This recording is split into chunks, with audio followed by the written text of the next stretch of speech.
This segment is brought to you by JigMasters Jigs. When in doubt, get the jig out. Go to JigMasters.com and use promo code PNF20 and save 20% off your next jig order today.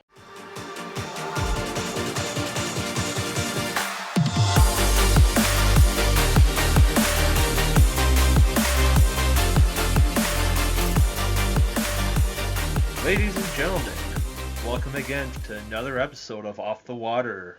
I'm your host, JP. Today, we are taking a trip out west to the great state of Utah.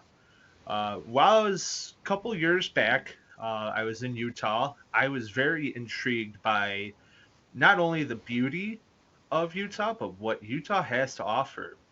Not only as a kayak fisherman, but as an adventurist.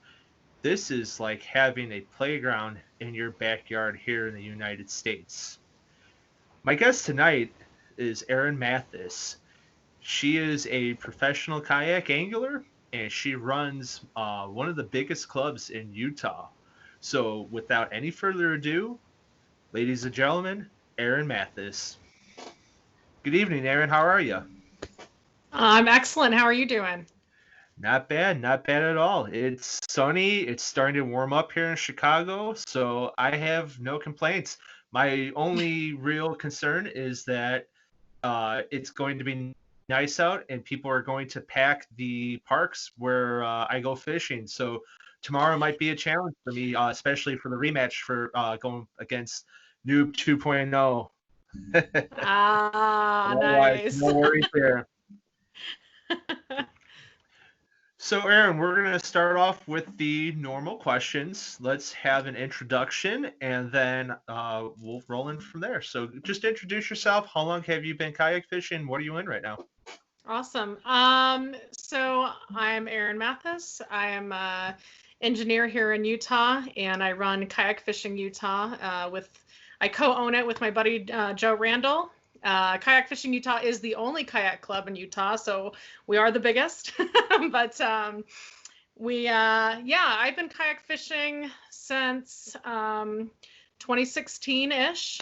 I started off in a Tamarack and got into a Hobie. I ended up selling my second Hobie this last December.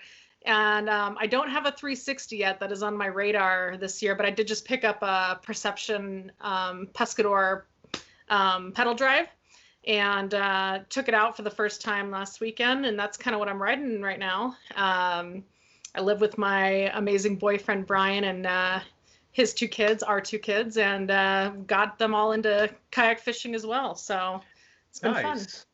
Awesome. Yeah. So when you're fishing Utah, where predominantly are the waters that you are fishing at? So I'm in northern Utah. The waters are all pretty much up north. We have large and smallmouth here, and a lot of them are centralized around Salt Lake City. A couple of the better ones are a little bit further north it's between Salt Lake and Idaho, so it's called like Ogden is kind of the area. And then what's known as one of our best fisheries is Sand Hollow down in St. George, but that's about a 5-hour drive from us. So okay, how about Paul Lake? Does that resonate with any kind of fishing there? I haven't heard of Paul Lake. No, where's that at? Or Lake Powell is what? Oh, I'm sorry, Powell. Yes. Yes. Yes. So Powell is also a great fishery. Unfortunately, it's a little more dangerous for kayakers. They get really bad wind gusts and storms through there. Not saying it's not doable, but I don't know if I would necessarily take my kids out there, just because randomly they'll get those big spikes of wind that can be super dangerous for kayakers. So that's very interesting because so how I wound up in Utah was not necessarily for kayaking, but mountain biking out in Moab. nice. And I'm making our trek back to we flew into Salt Lake City, and then we went south to Moab, and then trekked back through Vegas. And from the point of, because we hit all 5 national parks while in our adventure, and that popped up. And it's funny because you would think how protected that lake would be with the canyons and everything. I wouldn't imagine the gust and the wind would be such an issue for that lake. Yeah, I think that's just it, though. I think it's the wind that comes through those canyons specifically, and I haven't experienced it myself. It's just something that is kind of known. But yeah, Pal has got like some of the biggest wipers. I think a woman caught a 45-inch wiper out of there recently, and but there's some huge bass in there as well. So now, does that the category of bass that's within that region and even up by you, are you guys far enough west to where you would have the same trophy bass as you would in the Delta? Or are you too far away from oh that? no, we unfortunately do not. I was talking with the other guys last 2 nights ago, and I mean, I think in 3 years the biggest fish put on a Kayak Fishing Utah board is 21 inches. That is the largest bass I know to be caught out of Utah inch wise. So we just don't have the same caliber bass. I won a tournament on 63 inches. I went out to New Melones, California, and caught 86 inches and took 82nd place or something in the 80s. So that just tells you the difference in the caliber of bass. Our smallies especially are pretty small. Yeah, we've learned to catch the dinks, and we've learned to love them, and so we're working really hard to see about protecting our bass life out here in Utah a little more. Well, that's awesome that the conservation is going to, go towards that effort. And I'm sure with conservation effort, more people recognizing the need for the fishery, it will help the improvement. It just takes time over time. Yes, absolutely. They'll probably be awesome. big and huge by the time I've moved on from Utah. So. Now, is your club have any affiliation with conservation efforts as well? We don't as of now. I actually just took over the club. Me and my buddy did last, July. So I'm kind of just trying to get my grips on it. My boyfriend Brian's been helping out a lot with marketing and stuff like that, and so I think we're opening up a juniors league this year. So it's like $15 for them to enter, and then their tournaments are free, just to kind of get some kids involved. And I think the next step after that is definitely to work with the DWR here and see about getting some more conservation things going for sure. So well, I wish you well in that endeavor. That's awesome. And not just in Utah, but throughout the rest of the country. I mean, there's great areas that practice great conservation, and then there's areas that have very loose conservation, and it needs to keep a good fishery across the board. You need that. Agreed. All right, so in terms of fishing, you got the largemouth, smallmouth. Mm-hmm. What other? I know while I was out there, there's a lot of talk of trout and catfishing within the river systems there. Yeah, definitely. So catfishing's pretty big out here. I'm not a fan of catfish. I think I had like a horrible incident when I was younger, and try to stay clear of them as much as possible. Honestly, I want to catch every type of fish here. Trout fishing is huge. My boyfriend and I recently got into fly fishing. We go up to the Uintas, and that's like, not to sound cheesy, it's like a little slice of heaven up there. Just a beautiful mountain range, and these lakes. They've got tiger trout, brook trout, graylings. Arctic grayling? Yes, we've got graylings up there. Golden trout. Just all sorts. It can't even describe. Another one of the biggest fish to be caught around here, we get walleye, and then kokanee salmon. Walleye. Wow. I did not hear that was a big species out there. That's awesome. We have a couple lakes. There are some huge walleye in there. It's pretty great. And then another big trophy fish out here, Christine Fisher, came out to catch a few of them, and then we went backpacking up in the Uintas, was a tiger muskie. So yeah. So yeah, we definitely have a few of those. Yeah. Well, to all our listeners, you see there's a pretty diverse fishery in Utah. Now, to go after them is, up to you.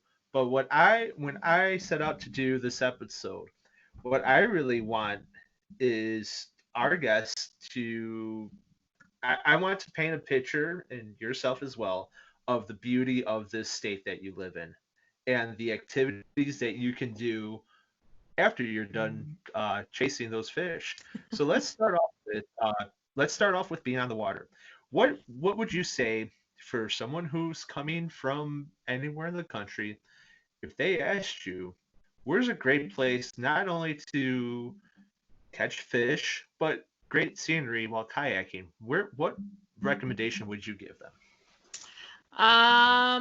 Man, I would definitely have to say the Uenas. There are some lakes up there that you do have to hike to and backpack to, but there are some lakes right off the freeway, and kayakers are allowed up there. No motorboats. It's beautiful. It's quiet. It's scenic. It is unlike any place I've ever seen before.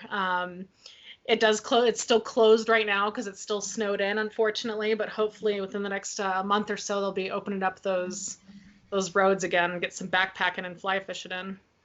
Wow, that's very interesting you say that, because 2 years ago is when 2 years on right now in this time frame is when I was in Utah. I was there from April 28th till May 9th, around that time, give or take.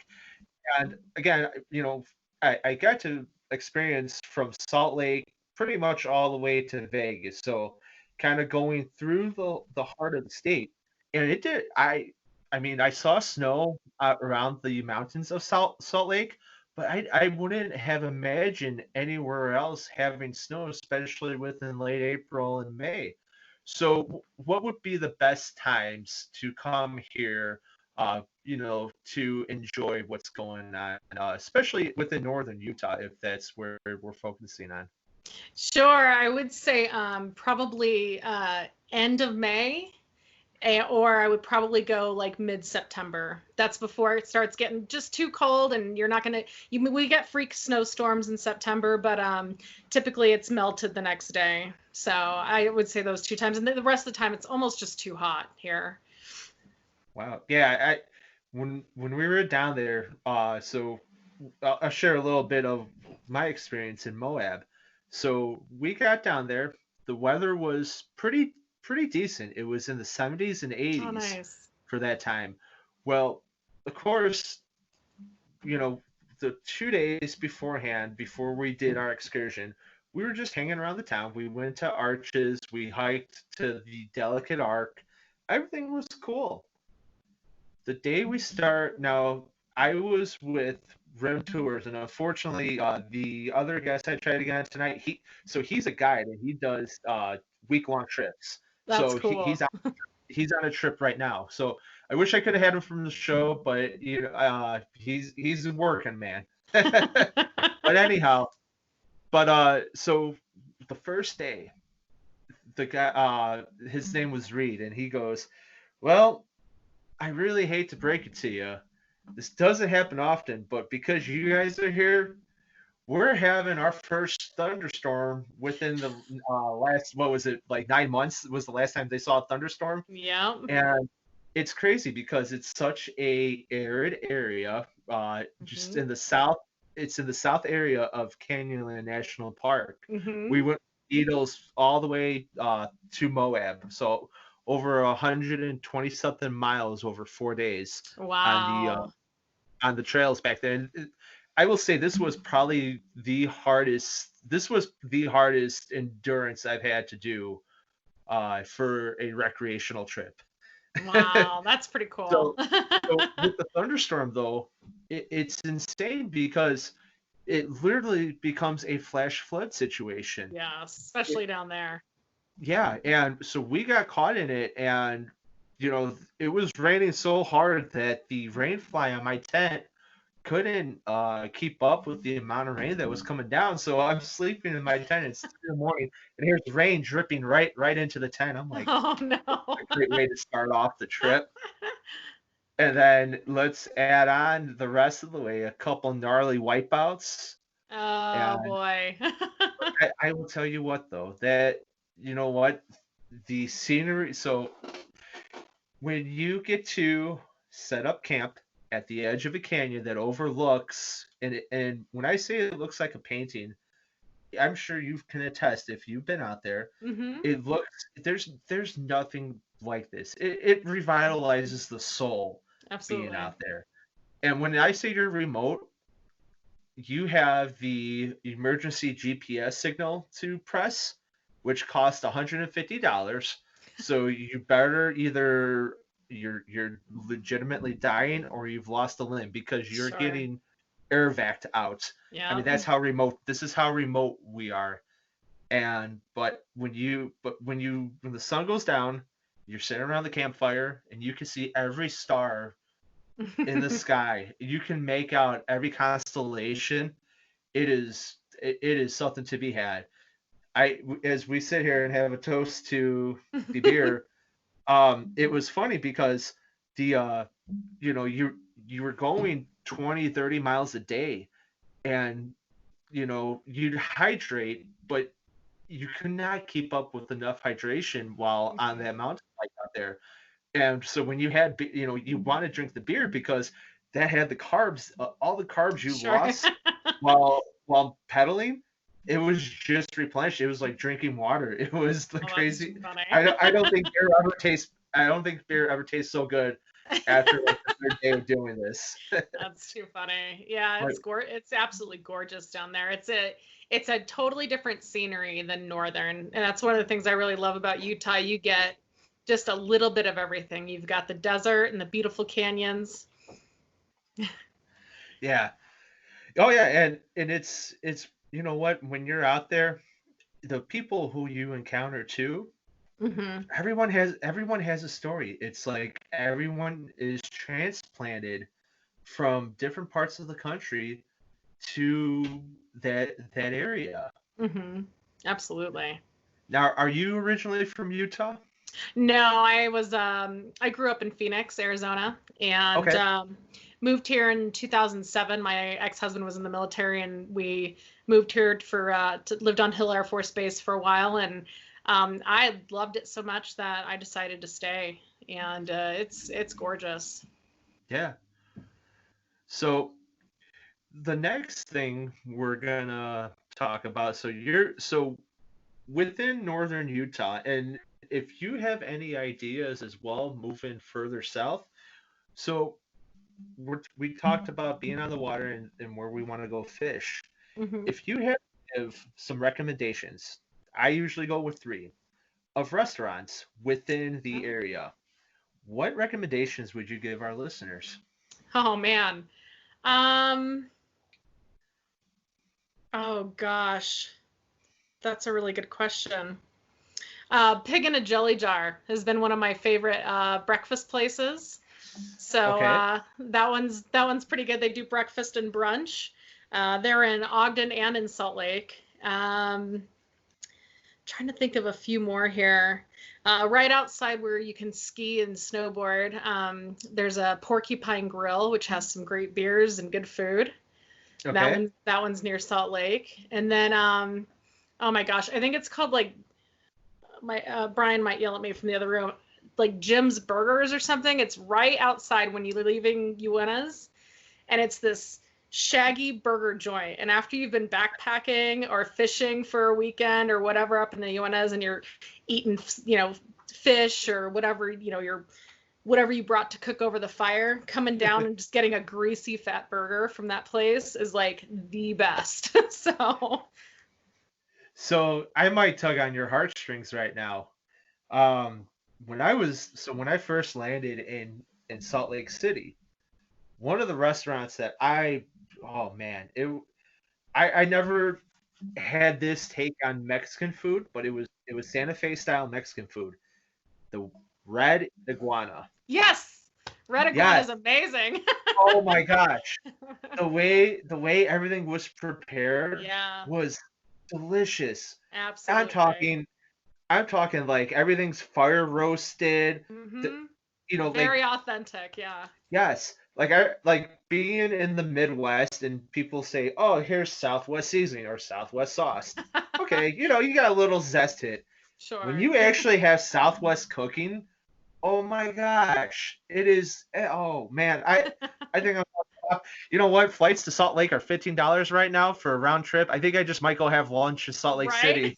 So, Just to spread iguana. Absolutely. Oh, that place is by my work. And so I frequent there quite often. But yeah, no, that place is awesome. It's always busy too, very packed. so it was interesting because when I landed in Salt Lake, it was on a Sunday. So I was waiting for the rest of my friends to land as well. So I had some time to kill, and I went and I walked around downtown Salt Lake City. Mm-hmm. I pretty much from like where the train depot is Okay. going east, around the cathedrals, and Yep. then towards the Capitol building. And it's different because it's such a big city, Mm-hmm. and the way of life that is taken, or that is taking place on a Sunday is absolutely stunning because it's a big city. You would think that it would be hustle and bustle, and yet you have families playing a part. The church is such a big part out there, and Yes. everything's kind of is kind of whole. And to kind of Mm-hmm. see that in perspective, it's somewhat of a different world compared to Chicago. Chicago on a Sunday is insane, I can't especially during the imagine. summertime. So, and I wish everywhere could take that step back and just enjoy the time, enjoy that time Sure. that I did while I was in Salt Lake. So, Yeah, it's pretty interesting here. It took me a while to get used to. Yes, sometimes a Sunday is cumbersome because I can't. A lot of places are closed. They're at home enjoying their families, and that's sometimes the weekend's the only time I can get out and do things I need to do. But yeah, you definitely get used to it, and it is nice to kind of go around on a Sunday and just enjoy the peace. Now, I did go out fishing last Sunday, and it was the first weekend that the state parks were open up, mhm. and it was not peaceful.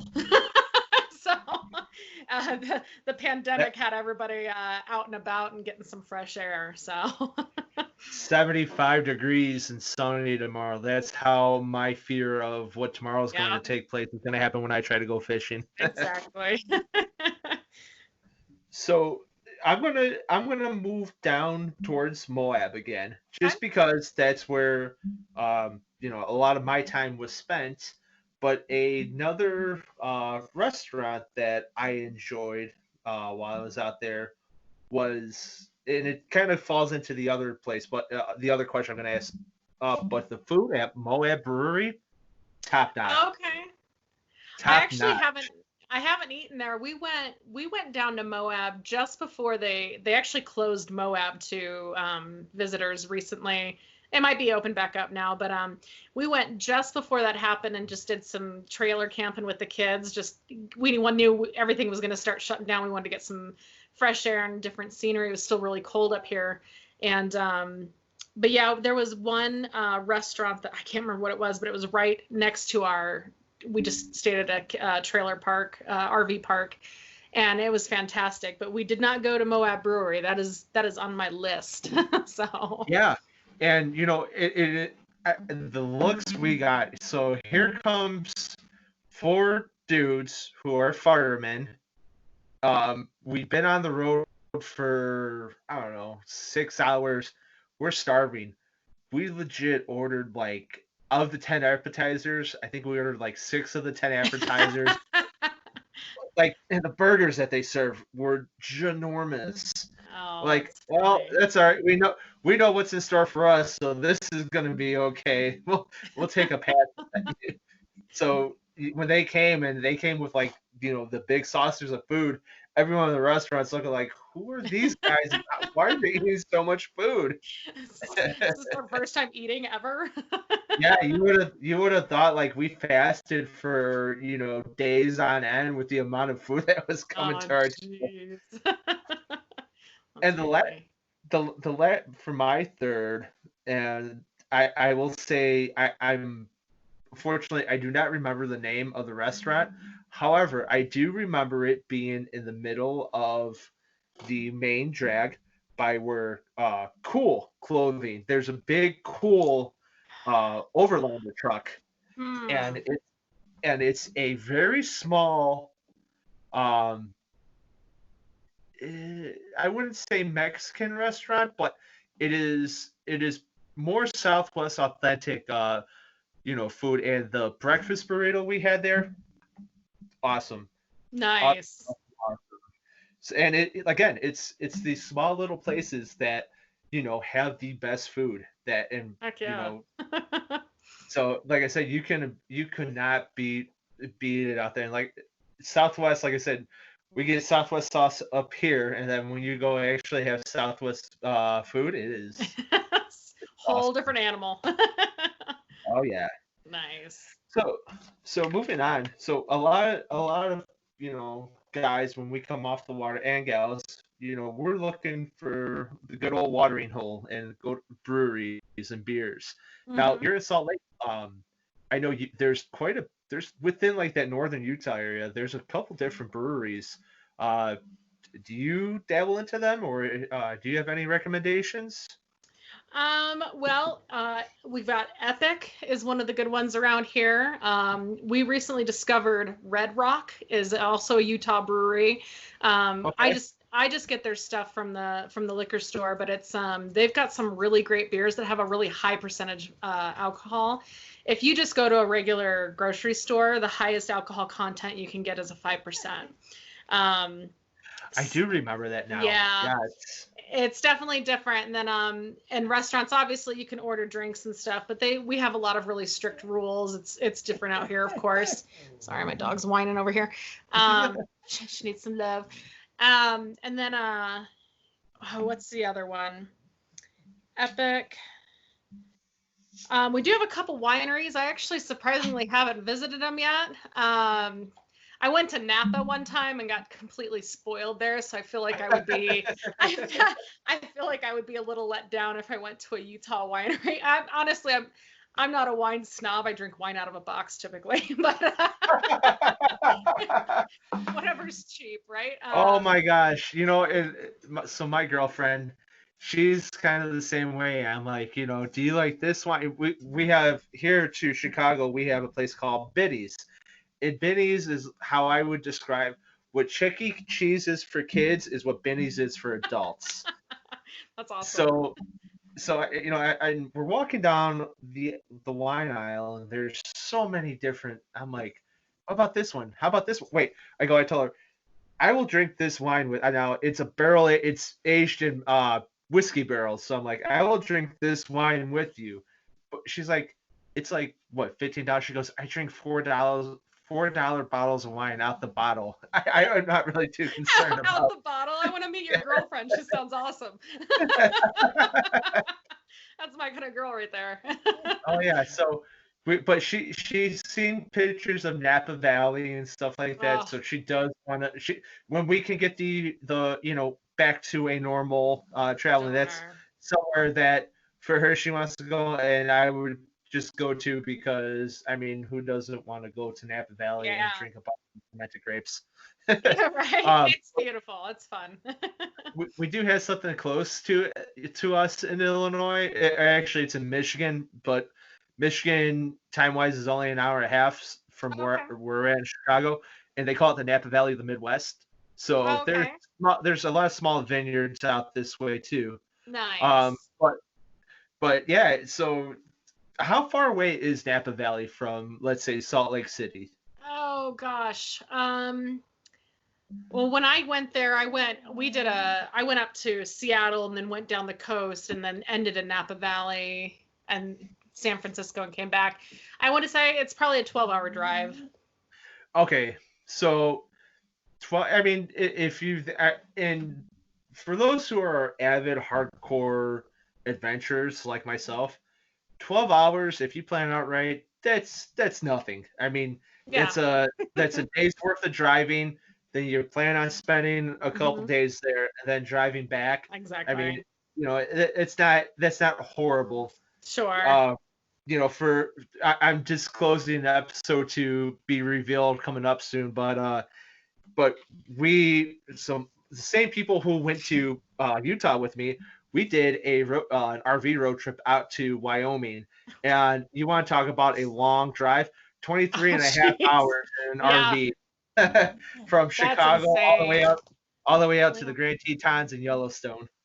Oh, that's awesome. So Yellowstone's like my second home. I used to go there like 5 times a year. I'm so ready to get back. I don't know. I had to go back, but my heart is with the Tetons. Oh, I am. Tetons, of course, absolutely.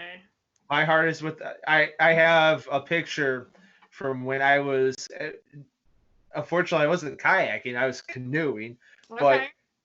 it was just probably the coolest picture coming from the lake of the mountains right through. Oh, Jenny Lake. Yes, right Yep. on Jimmy Lake. We were staying in Coulter Bay, and so we paddled Yeah. south. We paddled south, and it was, oh man, it was Oh, just. I'm jealous. I can't wait to get back Oh there. yeah, Northern Yellowstone has my heart. I've followed a lot of the bears up there, and got to see the two wolf packs that are up there, and so I definitely my heart's very very top part of Yellowstone up by Yeah, yeah Montana. yeah by Montana. I always stay in Livingston or right outside in Gardner. So And like I said, I'm not. This one's being saved, but I will dive into it. We so the park. It was like I'll let this one slide, but it was like a scene out of Jurassic Park so it was the second day we were there. So what we did, for those who don't know Yellowstone, it is a complete loop. So the park goes one big circle. So what we did was half the time between hiking and sightseeing, we stood to the east and then we did the west. mm-hmm. When we got up to the north tip, it's very populated up there. It's its own little small town because a lot of the workers and a lot of the Mm-hmm. park stay in this area. Well, we were coming out of a restaurant, and the park ranger was like telling everybody, "Get in your cars, everybody, run, get away." We're like, "Here's us." We're like, "Ooh, what's going on?" All four firemen were like, "Hey, what's this?" Let's check it out. Comes this stag just bolting up the side of a canyon. I mean, he is running. He Wow. stops. The park ranger, she's like, "You guys gotta get back in your car." The stag looks at us, and he's just like, we're like, "Oh crap, he's gonna charge us." And he just kept running, but it was probably one of the most majestical things I've ever seen with nature. It was captivating. It's like I really didn't care if I was gonna get punctured by his antlers. I was just happy to see this. It's a good story to tell. Oh yeah. Too funny. So, we were talking about breweries and beers and vineyards within the area that you're in. Is there any now? I know it's Salt Lake, so there's a little bit of a difference. But are there any good bar scenes for people coming to explore Utah? Is there any good Sorry, you cut out just for a second. Oh yeah, no problem. Is there any good bar scenes? So good bars to. Yes. Definitely downtown Salt Lake, we've got a beer bar. It's got like this whole chunk of ice that goes around the bar. You set your beer on, it keeps it nice and cold for you. We've got a whiskey bar down there. The Beehive is another one. The Green Pig is a fun one. They've got an upstairs deck on the outside. They show a lot of I think they do like game trivia nights and stuff like that. I personally don't really go to bars. I'm a family gal, and I enjoy staying in, or I enjoy my well, especially now, but I enjoy my wine at home typically at this point. But definitely, I'm a little older too, but definitely because we've got U of U right there, so there are definitely a lot of bars. It's a little college town essentially. Yeah. So. Well, I the next time I come into Salt Lake City, it shouldn't be on a Sunday then. Ooh. Bars are still open on Sunday. Liquor stores are not. But Okay. You know, and I would never thought that because it was like I said, it was kind of like a ghost town the Mhm. day I came in. So, Sure. but you know, it's funny you had mentioned you're a family gal, and that leads into my next set of questions. Okay. So for those coming in, so for those who are coming in, obviously we know that. So you know, I know there's 5 national parks in Utah, Mhm. but uh, what 3 things would you recommend for family fun activity in Utah?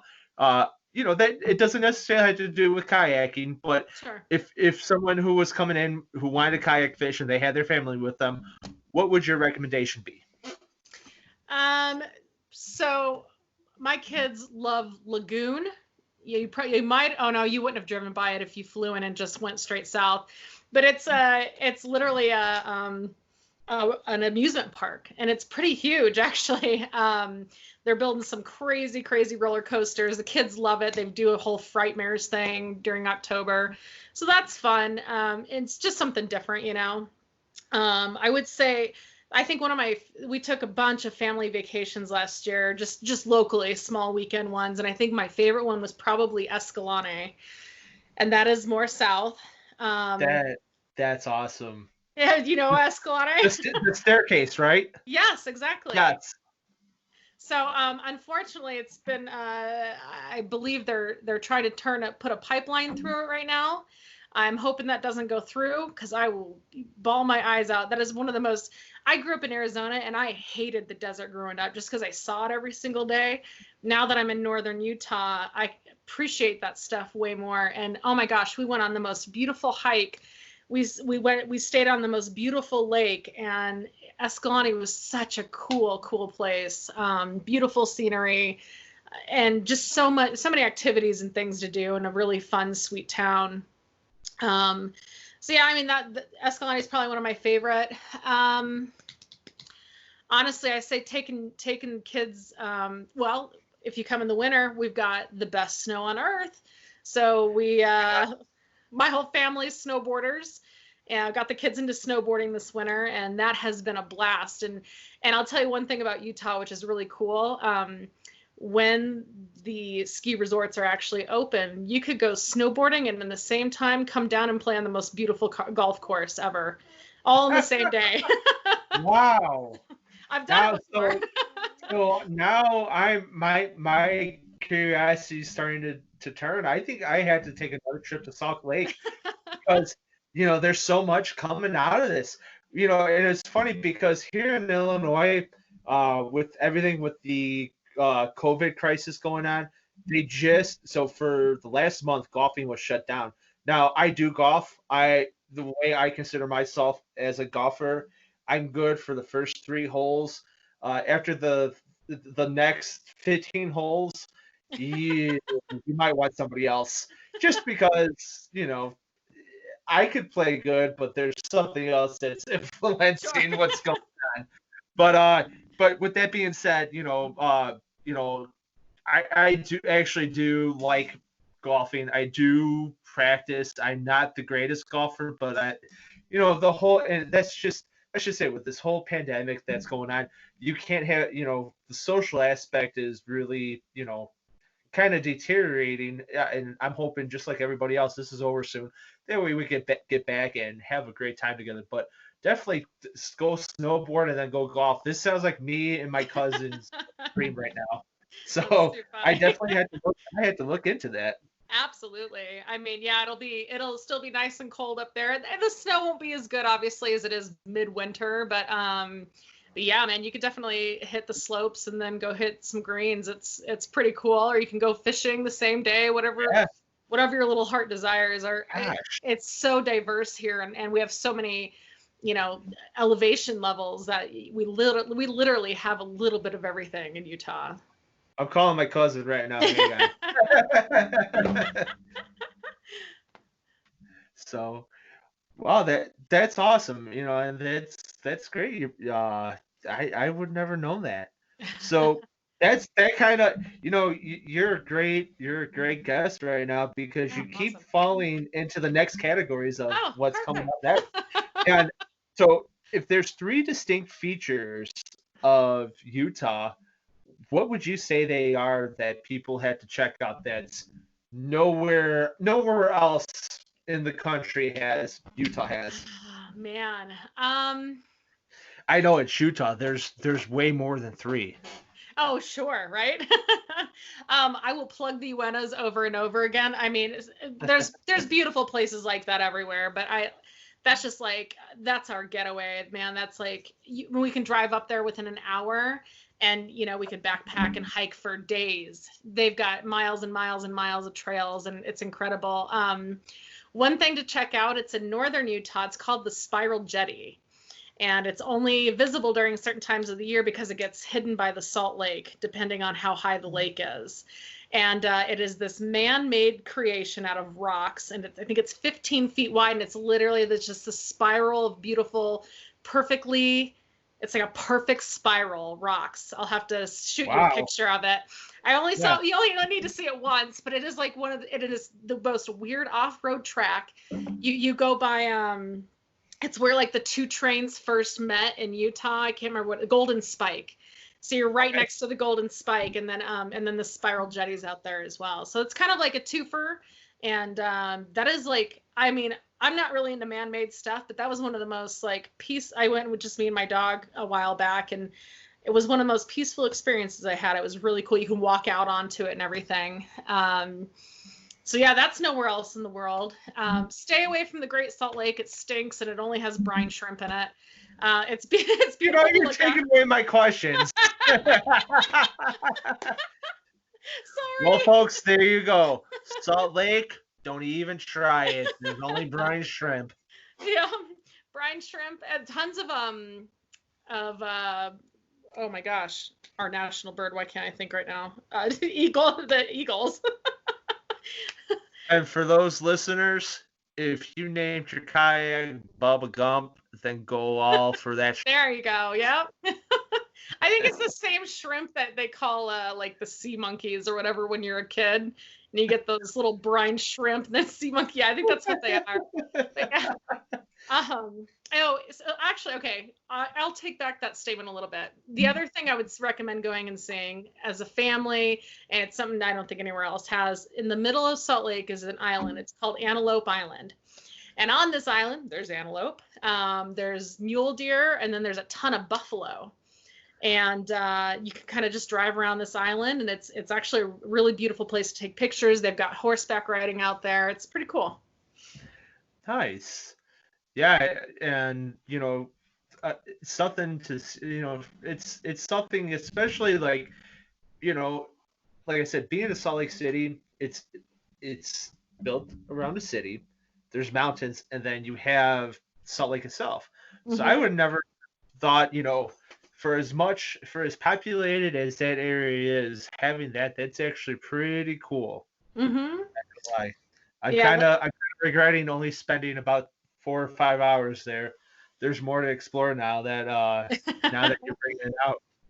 Well, the further north you go, the less populated it gets. It's more farmland and stuff up there, so it's you get a little bit more of the beauty, less of the smog. So. So, you know what? And I'm gonna throw it out there, just because, again, being that I've been to Utah, and I would, follow up your recommendations. So we talk about family fun. I had mentioned it earlier. The national parks. Yes, Arches. There's 5 national parks. Mm-hmm. Let's see. So you have Arches, which, just to put it into perspective, if you've never been to the Delicate Arc, it is. I'm 6'2". My buddy is 6'5", and then the 2 other guys who are with us are like 5'5" and 5'8". We look like, when we took the picture, we had somebody stand at the top of the rim from where the arc is, and you look down, we look like little minuscules compared to the size of what the Delicate Arc is. Now, for those who are listening, it is, if you are not conditioned, it will be somewhat of a tedious hike, because there's I think it's about like a 600-foot elevation change from where the parking lot is to where the actual arc is. but once you reach it, it is, I mean, just to see that the earth made this isn't man-made. This is all by erosion. To see that, and this is why, you know, your state uses it as like its license plate. Oh yeah. It is a wonder to be seen. You know, again, the earth made this. You look at this giant colossal, and you're thinking, I hope to God this doesn't fall on me.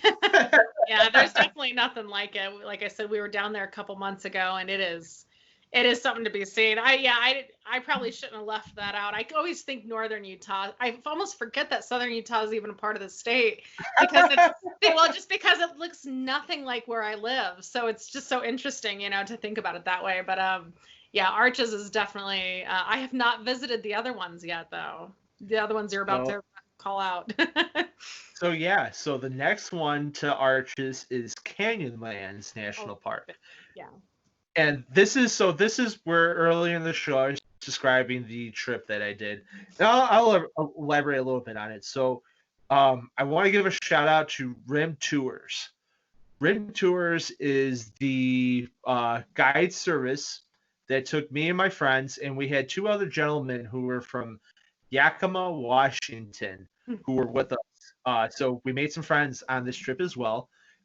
So they took us, and if you guys are looking for like a first class service, because let's be realistic here, if you are truly trying to save time, and if you can't road trip with all your gear to, you know, from wherever you're at, you're gonna need a service.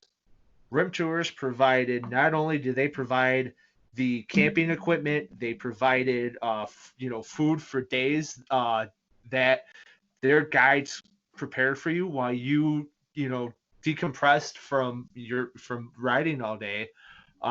Everything you could have need, they provide for you. 100%, I would recommend in a heartbeat to anybody who's looking to go out west. And not only do they do Canyonlands, they do Grand Canyon. They do pretty much from Colorado to California, all the way north into Wyoming. They cover all these trails.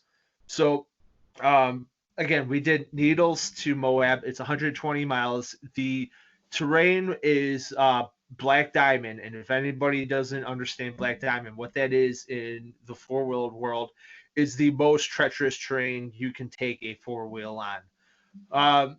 I wiped out quite a bit. I actually, if you view my YouTube page, there's a video of me just eating it. And it wasn't by my own fault. I actually, so I came and I made a turn on a switchback, and I happened to bend my rim, but as I'm going, I feel the shake in my handlebars. I'm like, oh crap, this isn't good.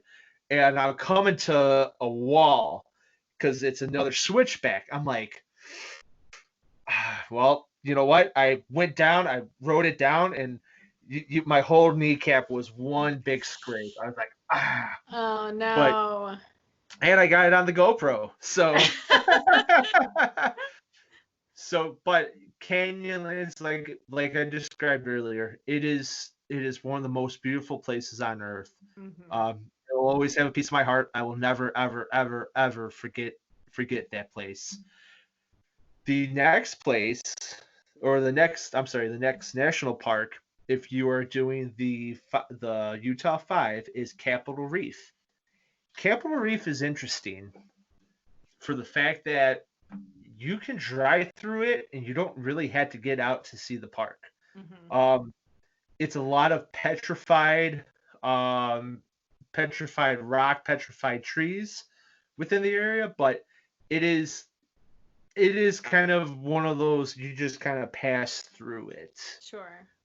Anybody listening has any other recommendations for it, you know, definitely by all means. But it was cool to see, but it wasn't really somewhere you would really spend Vacation a lot of time destination, at. Because right, because the next place is Bryce Canyon. Mm-hmm. And Bryce Canyon, man, that is awesome. It's weird because, you know, it goes down. So we did what they call the Garden Goddess trail, which it's only a 4-mile trail, but that 4 miles is all downhill, and then it's all back up the canyon. Oh, jeez.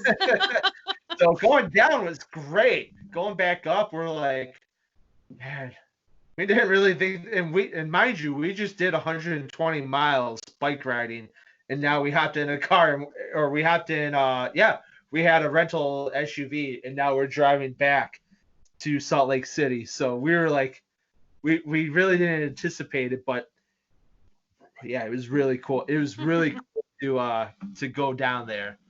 But that's 3. The last one, and this is probably next to Canyonland, is the one I'm going to recommend that everybody, if you have the opportunity to go, including yourself, Erin. Yes. Zion National Park. Man, Zion is beautiful is an understatement, but you want to talk about a challenge and defying your fears and putting stuff in the back of your mind to overcome obstacles. Angel's Landing. Yes. So, Did you do that? 110%. I don't know if I can do it. I'm afraid I'd be part of the statistic of Oh my gosh. That's there. Erin, let me tell you, you have to. I'm so clumsy, man. it's almost an obligation because being in Utah, you have that beauty, but so the first part of it really isn't it's very kind of monotonous. It's a bunch of switchbacks that start at the base and it just goes all the way up. But then you get to a point where then it goes, you are free scaling, rock climbing, and the only thing that's stopping you is a chain. There's a chain handrail to help you go up the rocks to get to the summit of Angel's Landing. But let me tell you, when you get to the crest, it is so breathtaking. I mean, yeah, and it's rewarding because you overcame that obstacle to get there. That is one of the coolest sights to see. I mean, you look down and you see the road that runs through the park. You're like, wow, we are this high up. It only took 2.5 hours to get here. Sure. Awesome.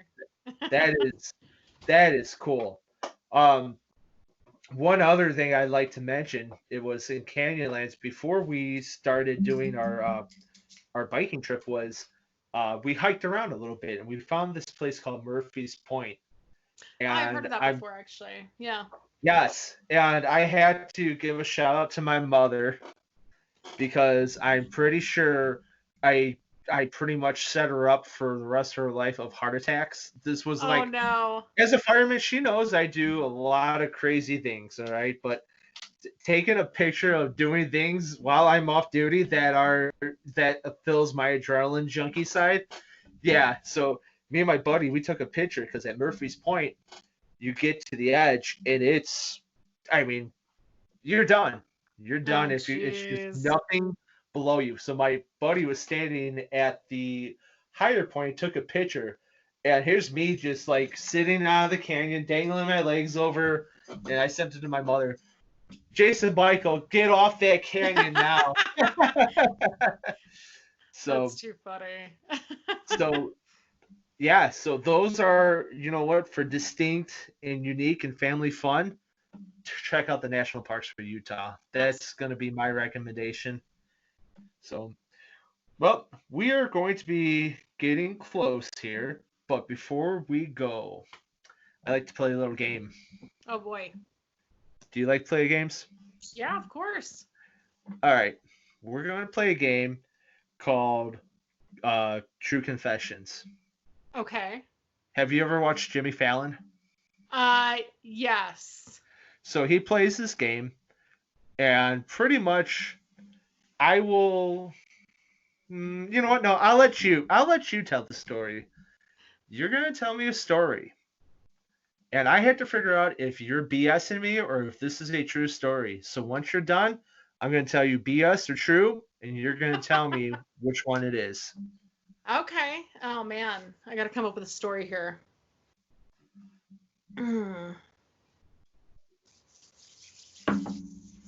Trying to think of something real good here.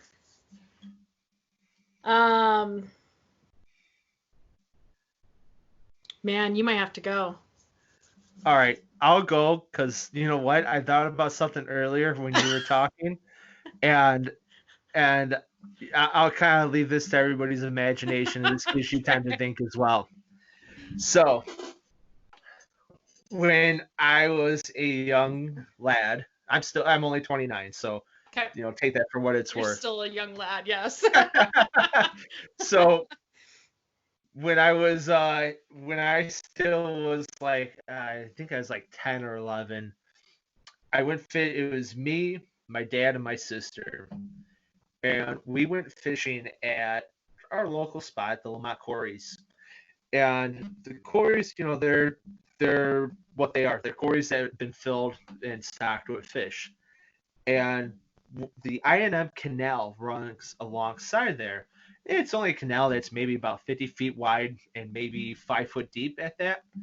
So, you know, it was actually right around the time right now. It was around springtime, and I'm standing at the shore, and I'm standing there, and I see a fish start like flopping out the water. I'm like, what is going on here? So I go grab it with my hands, and it's a channel catfish. I'm like, oh, I just grabbed a catfish with my hands. And this thing, I swear to you, went, meow.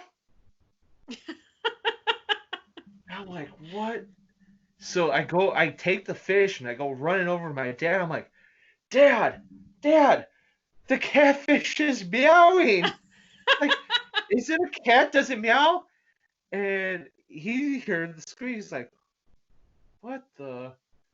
And he's like, I don't know. Just put that thing back. I threw the fish back in the water. Now, for all the catfish that I caught, and last year I was on a hot streak of catching catfish on crankbait. Never once have I ever heard any channel catfish make that sound. That one fish, though, made that sound, and forever I will say catfish meow. That's pretty good. You gave way too much detail. That's totally true. That's bullshit. The only part to it that's true was that it did make a sound, but it wasn't a meow.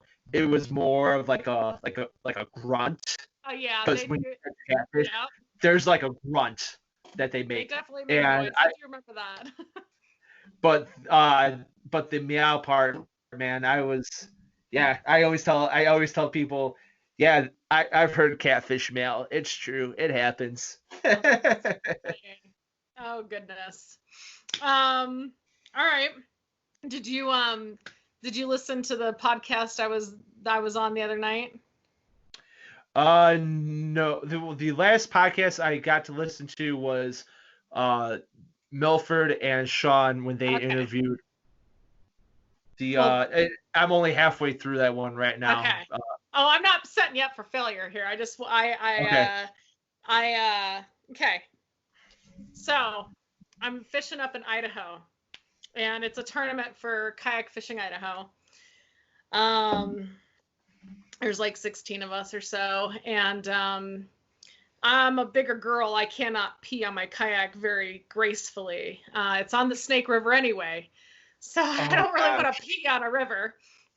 So Snake River holds sturgeon, by the way, and it's super close to us. Go check them out. Our friend Jay Randall with the yep. I know exactly what you're talking about. So I'm in the middle of the tournament and I have to pee, and I can't remember what time of year it was, but the water was 40 degrees. And so I find an open spot. The Snake River is not very forgiving as far as spots. It's normally just a boat ramp, or if you're lucky, you'll find an open area that's not covered in weeds or something. Get my Hobie off the water, and I go up and I get behind a tree and I pull my pants down and I go to squat and I feel a stinging in my ankle and I look down and there's a snake biting my ankle. Get the hell out of here. I'm stepping on it. That's why it's biting my ankle. It's a baby, little garter snake. I don't care. I freaking hate snakes. And I scream. I pee on myself and the snake. And I finish the tournament in pee-soaked clothes because the water was too cold to jump in. There was one thing you said that gave this away to be bullshit, and you were in a Hobie. I know, it's all true. Oh, get out of here!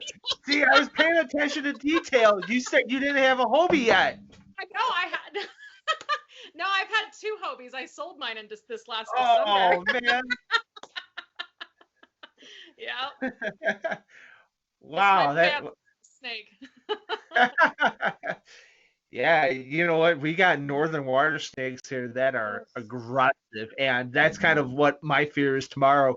It's going to be warm out, and they're going to be coming out for the first time and just kind of marking their territory all over. So I might be fighting off snakes in the same way you were. Just don't step on them. I pissed that thing off. It was not happy. Oh, man. But it made for a good story. I just smelt the rest of the tournament. No, it was all in good fun. Well, just ask Brian Sheeler about my 20-ounce cup in lacrosse. He'll tell you that story. I don't know if I want to ask. Yeah, I actually your discretion advice. I don't know if or I told that story on the podcast 2 days ago. That's why I asked if you'd listened to it yet. Okay. So. Wow. Awesome. Yeah. Well, we're coming up on our time right now. Thank you so much. Again, you've not only from traveling to Utah, you've given great insight to, to now the next time I got to go back, I know what I got to do, and that's going to be snowboarding to go golfing again and then hop in a kayak. Exactly. All in one day, you can do it. Yeah, that's awesome. Do you want to give any shout outs to your sponsors or people that are important to you? Yeah, sure.